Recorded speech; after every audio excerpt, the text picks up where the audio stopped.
C'est officiel. Après plusieurs années d'évaluation et de réformes, le Burkina Faso quitte la liste grise du groupe d'action financière.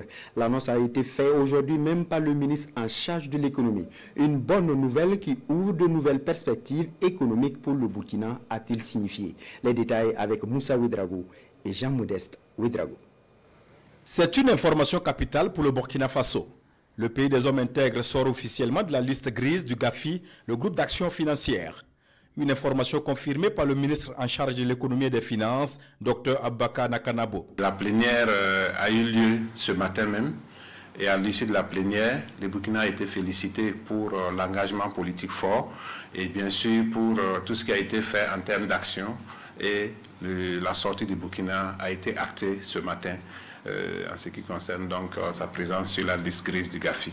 En 2021, le Burkina Faso avait été placé sur la liste de surveillance du GAFI pour des insuffisances dans la lutte contre le blanchiment de capitaux et le financement du terrorisme. Depuis lors, le gouvernement burkinabé sous le leadership du capitaine Ibrahim Traoré a engagé des réformes profondes. Toutes les structures qui ont une implication dans cette lutte se sont mobilisées, se sont engagées sous la coordination de la CENTIF pour que nous puissions accomplir les différentes actions. Ces actions vont du dispositif législatif au dispositif technique et institutionnel. Sur le plan législatif, l'une des avancées majeures que nous pouvons noter, c'est bien sûr l'adoption de la loi sur la lutte contre le blanchiment des capitaux, le financement du terrorisme et la lutte contre les armes de destruction massive qui a été adoptée il y a quelques mois à l'Assemblée législative de transition. Le Burkina a également travaillé à développer un registre électronique des bénéficiaires effectifs qui a été mis en œuvre et qui fonctionne. Et il faut dire aussi qu'il y a un travail qui a été fait avec les autorités de supervision et de contrôle, avec les assujettis, et tous les acteurs ont joué leur rôle. Ces réformes ont porté leurs fruits. En août dernier, une mission du GAFI avait effectué une sortie terrain à Ouagadougou. Puis, ce vendredi, à l'issue d'une plénière, le Burkina Faso est retiré de la liste grise.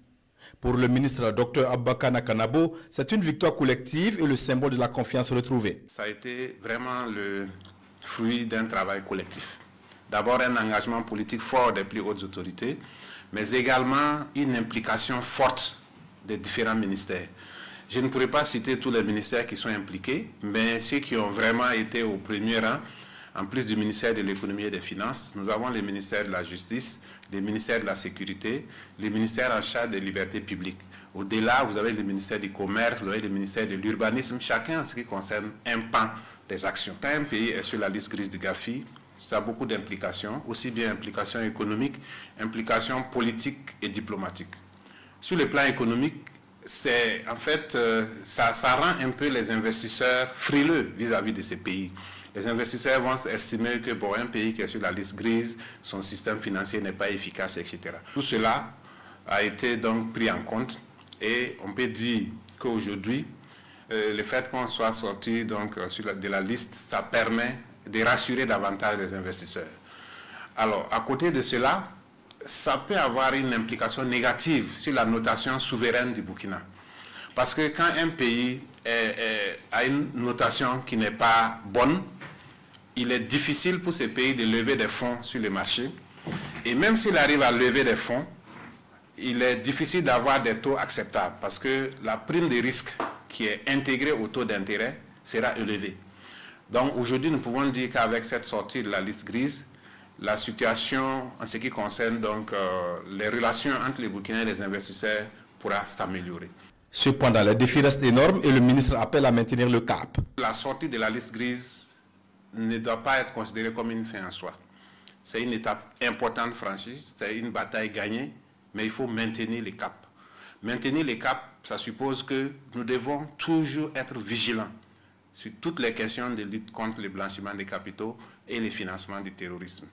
Pour cela, avec la cellule nationale de traitement de l'information financière, nous allons élaborer un plan d'action pour voir quelles sont les mesures de vigilance, les mesures de renforcement des capacités des acteurs, les mesures institutionnelles qu'il faut prendre pour que le Burkina ne retombe plus dans cette liste grise et que le Burkina puisse disposer d'un dispositif robuste de lutte contre le financement du terrorisme et le blanchiment des capitaux.